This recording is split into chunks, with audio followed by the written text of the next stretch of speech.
निवेदन करी हे हिंदू ए पवित्र शिवरात्रि अवसर में आम उपवास तो रहा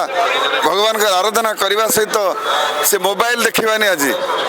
आज कौन अन्य मजा मजरी टीवी अन्य देखा ना केवल भगवान ये गोटे दिन कम से कम आम शिवंगर आराधना समय बितेबा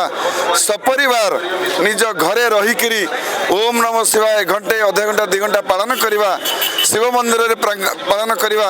सारा ओडिशा शिवमय हो सारा भारत शिवमय हो ये शिवरात्रि अवसर में आपण मैंने यही कार्यक्रम में सामिल हूँ ओम नमः शिवाय जप यज्ञ आपण मैंने सम्मिलित हूँ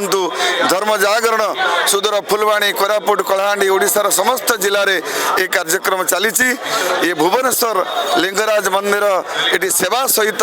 ये जप यज्ञ सामिल होगापी अनुरोध करी मोर कथा समाप्त करुच्ची। जय जगन्नाथ ओम नमः शिवाय एवं विशेष करी भक्त मान निवेदन करी आपण मैंने सामिल हूँ धर्म जागरण द्वारा चेष्टा